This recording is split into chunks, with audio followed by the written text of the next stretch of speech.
Hi అండి, welcome to our channel. నేను అమ్మ, నా పేరు దివ్య. ఇక్కడ అమ్మ ఒక ఫ్లేవర్ఫుల్ ప్రాన్స్ పిక్కల్ రెసిపీ చూపిస్తుంది. దానికోసం 1/2 కిలో ప్రాన్స్ తీసుకుని దానికి సరిపడా 2 స్పూన్స్ అల్లం వెల్లుల్లి పేస్ట్, కొంచెం పసుపు, ఉప్పు, స్పైస్ లెవెల్కి తగ్గట్టు కారం, 3 spoons jeera powder and 3 spoons dhania powder and 2 నిమ్మకాయలు ఇవన్నీ కట్ చేసుకొని పక్కన పెట్టుకుంది. అమ్మ చేసే రెసిపీస్లో one of my favourite and the best recipe అని చెప్పొచ్చండి ఇది. ఈ రెసిపీ చూడగానే నాకు కాలేజ్ డేస్ అన్నీ గుర్తొచ్చాయి. కాలేజ్లో ఉండేటప్పుడు అమ్మ లంచ్ బాక్స్లో prawns pickle or chicken pickle రైస్తో కలిపి పెట్టేది. ఆ రోజు నాకు నా ఫ్రెండ్స్కి ఫెస్టివల్లా ఉండేది. లంచ్ బ్రేక్ వరకు వెయిట్ చేయకుండా షార్ట్ బ్రేక్లోనే ఫినిష్ చేసేసేవాళ్ళం.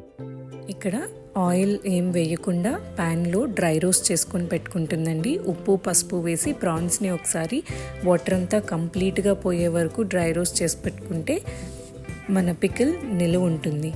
తర్వాత డ్రై రోస్ట్ చేసి పెట్టుకున్న ప్రాన్స్ని ఆయిల్లో చక్కగా గోల్డెన్ బ్రౌన్ కలర్ వచ్చేంత వరకు వేయించుకోవాలి. మనలో చాలామందికి ఫుడ్తో చాలా మెమరీస్ ఉంటాయి కదా. నాకు ఇది అలాంటి ఒక రెసిపీ.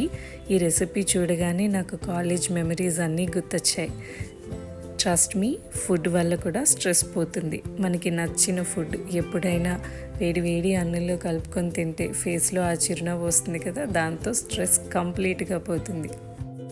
ఇక్కడ ప్రాన్స్ని వేయించుకున్న తర్వాత తీసి పక్కన పెట్టుకొని అదే ఆయిల్లో మసాలాలు వేయించుకోవాలి. జింజర్ గార్లిక్ పేస్ట్, ధనియా పౌడర్, జీరా పౌడర్, పసుపు, ఉప్పు, కారం ఇవన్నీ చక్కగా ఒక 5 minutes లో ఫ్లేమ్లో మంచి అరోమా వచ్చేంత వరకు వేయించుకుని అందులో మనం ఆల్రెడీ రోస్ట్ చేసుకొని పెట్టుకున్న ప్రాన్స్ని కూడా వేసుకొని చక్కగా కలుపుకోవాలి.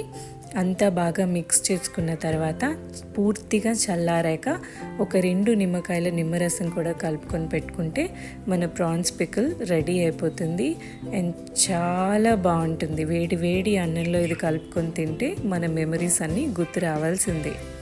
కార్తీక మాసం అయిపోగానే ఒకసారి ట్రై చేసి చూడండి. మీకు మా వీడియోస్ నచ్చితే please do like, share, comment and subscribe to our channel నేను అమ్మ. Thank you so much for watching.